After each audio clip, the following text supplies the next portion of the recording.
అమెరికాలో తానా ఉత్సవాలు ఎందుకు చూశాను. అమెరికాలో తానా భవిష్యత్తులో అమెరికా ప్రెసిడెంట్ కూడా కమ్మవాడే అవకాశాలు చాలా ఉన్నాయి. ఆ స్థాయి ఉంది, ఆ స్టామినా ఉంది, ఆ దమ్ము ఉంది, ఆ ధైర్యం ఉంది. ఎవరికైనా ఎదురు తిరిగి నిలబడి సవాలు చేసే సత్తా ఉన్నవాడు కమ్మవాడు.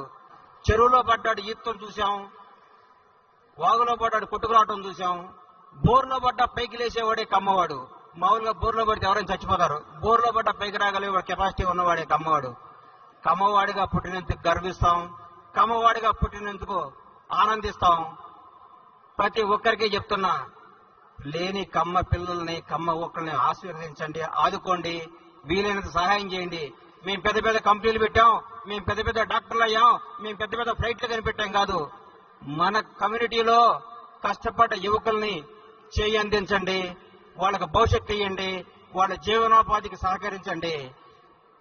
ప్రతి కమ్మవాడు మీకున్న స్థాయికి 10 మంది పిల్లల్ని మీ దగ్గర ఎంకరేజ్ చేయగలిగారంటే భావి తరాల్లో మన కులం, మన కమ్యూనిటీ ఉన్నత స్థాయిలో ఉండాలని కోరుకునే వాడిని ముఖ్యంగా నేను చెప్తున్నా.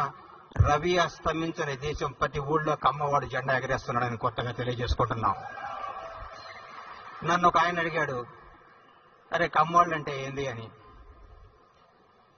ఉదయాన్నే సూర్యుడితో గొడవ పడుతూ ఎప్పుడొస్తావని లేపేవాడు, అవసరమైతే సూటు ఇప్పి నాటేసేవాడు, ఆకాశం వైపు కసిగా చూసేవాడు, అవకాశం కోసం ఆశతో ఎదురు చూసేవాడు, నిజాయితీగా మాట్లాడేవాడు, ఎంత కష్టం వచ్చినా ఆత్మాభిమానాన్ని తాకట్టు పెట్టకుండా విజయం కోసం పోరాడేవాడు.